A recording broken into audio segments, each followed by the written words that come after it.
fusion entre les rebelles Touaregs du MNLA et les islamistes d'Ansardine change véritablement la donne dans le nord du Mali. Après 2 semaines de discussions à Gao, vaste région du nord, ces 2 groupes proclament l'autodissolution de leur mouvement. Ceci pour créer un conseil transitoire de l'État islamique de l'Azawad. Or, ce sont 2 mouvements idéologiquement opposés. Les rebelles du MNLA prônaient le caractère laïque de leur groupe, tandis qu'Ansardine a pour principal objectif d'imposer la charia sur le territoire malien. Seul lien de convergence, des velléités indépendantistes. Pour l'heure, l'annonce de cette fusion jette un trouble au sein de la population. La fusion des 2 mouvements était, pour nous, c'était un non-événement parce qu'ils étaient ensemble depuis le début. Mais par contre, pour l'État islamique, alors là, vraiment, c'est un peu dérangeant. Pour certains, un accord à long terme est peu probable. La fusion est incompatible entre ces 2 tendances qui ne sont pas du même bord. Et comme on l'a dit, c'est une diversion pour nous emmerder et puis on ne veut pas de ça de chez nous. Sur le plan logistique, c'est AQMI qui appuierait Ansardine et tirerait également les ficelles sur le cas de l'Azawad. Une alliance qui renforce la position des djihadistes qui par ailleurs se sont récemment emparés d'un important dépôt d'armes de l'armée régulière à Gao. Dans un communiqué, les autorités de transition ont catégoriquement rejeté la création d'un État islamique, même si leur impuissance ne fait désormais aucun doute. Pour autant, des spécialistes estiment que cet accord permettra de trouver une solution négociée afin d'éviter le conflit. La médiation du président burkinabé Blaise Compaoré avance puisque des contacts auraient été noués au sein des 2 groupes.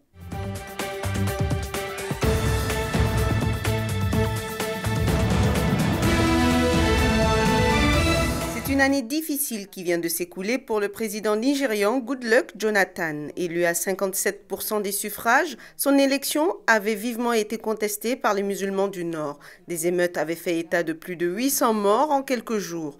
À 54 ans, l'ancien vice-président dirige en réalité le Nigeria depuis 2 ans, suite à la mort de l'ancien président Umaru Yar'Adua. Le pays est aujourd'hui secoué par une grave crise à la fois politique, sociale et économique. La corruption mine véritablement le Nigeria et le président n'arrive pas à l'enrayer. Une grande majorité de la population vit en dessous du seuil de pauvreté alors que le pays regorge d'hydrocarbures. D'ailleurs, le Nigeria, pays le plus peuplé d'Afrique, est le premier exportateur de pétrole du continent. Alors les détracteurs du président soulignent ses faiblesses face à une tâche lourde. Je pense que cette première année a illustré les limites de Jonathan en matière d'expérience, de compétences, de sa compréhension des leviers du pouvoir et de manière générale sa capacité à s'imposer en véritable dirigeant. Le 29 mai 2011, jour de son investiture, il avait promis du changement. Une promesse vite balayée par les actions de la secte islamiste Boko Haram. Depuis 2009, ces derniers ont provoqué la mort de plus de 1200 personnes et on assiste aujourd'hui à une escalade de la violence islamiste avec une radicalisation de Boko Haram. L'été dernier, c'est le siège de l'ONU qui a été le théâtre d'attentats suicides. Les commissariats de police, groupes de presse, églises, établissements du gouvernement sont autant de cibles de la secte islamiste. Et face à cette montée de la violence, dans une économie en berne, l'impuissance du président est de plus en plus pointée du doigt.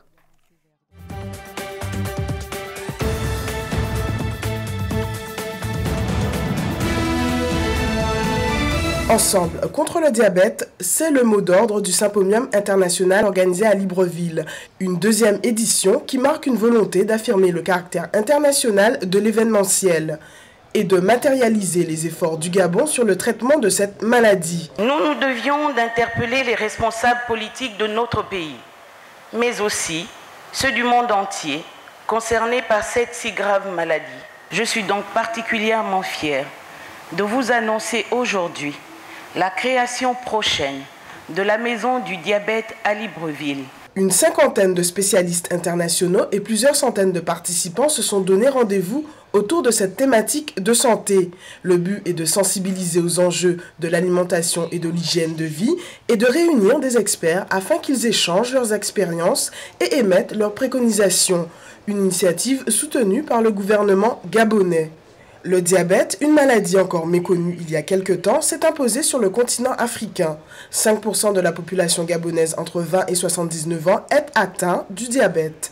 Le partage d'expériences entre médecins et chercheurs a été le point fort de cette rencontre. 3 pistes ont été dégagées pour combattre cette maladie: l'information, la prévention et la prise en charge. Nous espérons que les moyens vont continuer à augmenter pour aboutir, nous espérons un jour, à la prise en charge à 100% par la caisse d'assurance maladie. Devenu un problème majeur de santé publique, le diabète s'annonce comme un défi médical, social et politique qui exige des réponses claires et proportionnées. Une tâche à laquelle s'attelle ce symposium.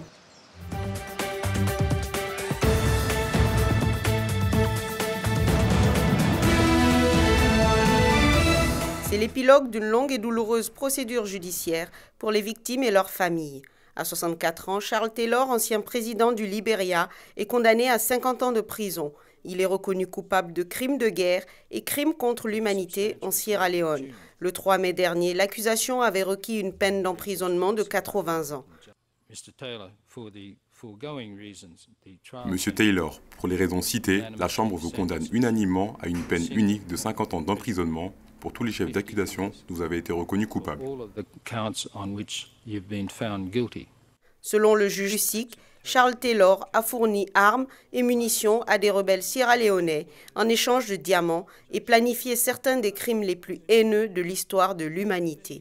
Des rebelles du Front révolutionnaire uni qui se sont adonnés à des actes de viol, meurtre, pillage, cannibalisme et mutilation.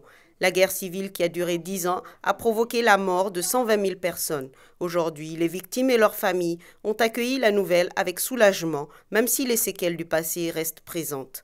Le tribunal spécial pour la Sierra Leone avait été délocalisé de la Sierra Leone à La Haye pour des raisons de sécurité. Le procès ouvert en 2007 s'est achevé le 11 mars 2011. La défense de l'ancien président libérien a promis de faire appel de la condamnation. Charles Taylor devrait être écroué dans une prison britannique.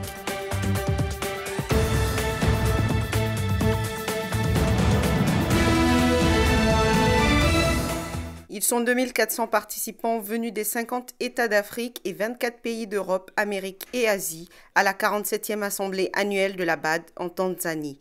Une affluence inédite pour cette Assemblée générale dont le thème est « L'Afrique et le nouveau paysage mondial, défis et opportunités ». Pour le président de la BAD, Donald Kaberuka, les enjeux sont de taille. Si les problèmes immédiats symptomatiques peuvent être résolus par l'assainissement des finances publiques conjugués à des stratégies de croissance, les problèmes structurels, quant à eux, semblent très profonds et leur résolution prendra sans doute beaucoup de temps. La Banque africaine de développement est aujourd'hui déterminée à accompagner les pays africains. Parmi les défis majeurs, il devient impératif d'éradiquer la pauvreté en créant de l'emploi, développer le secteur énergétique et promouvoir la sécurité alimentaire. Car, comme l'a dit le président ivoirien Alassane Ouattara, l'Afrique est de plus en plus intégrée dans l'économie mondiale du fait de ses partenaires. La prochaine Assemblée générale se tiendra au Maroc l'année prochaine.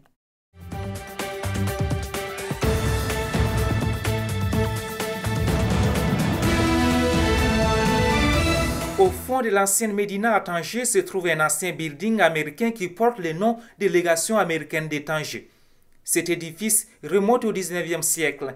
Il s'agit de la plus ancienne propriété américaine hors du territoire des États-Unis. La première fois où des diplomates ont été envoyés à Tanger remonte avant 1821. Le premier consul américain est arrivé ici dans les années 1790. Et en 1821, le sultan Moulay Souleyman offrit cette maison aux États-Unis. Le site a été abandonné depuis de longues décennies par la mission diplomatique américaine. Il a ensuite été transformé en musée qui abrite aujourd'hui un institut d'études maghrébines ouvert pour les jeunes chercheurs des pays du Maghreb et des États-Unis. La secrétaire Hillary Clinton a parlé de ce bâtiment lors de la cérémonie de la pose de la première pierre de la nouvelle ambassade à Rabat, ce qui montre sa valeur dans la préservation de la mémoire commune du Maroc et des États-Unis. Le musée s'est aussi donné pour mission de lutter contre l'analphabétisme et s'adresse aux femmes de l'ancienne Médina. La formation se base sur l'apprentissage de l'arabe et d'autres langues étrangères comme le français et l'anglais. Cette ancienne légation américaine à Tanger témoigne aussi d'une période dorée où la ville de Tanger était une des destinations favorites des artistes et écrivains de l'autre côté de la Méditerranée.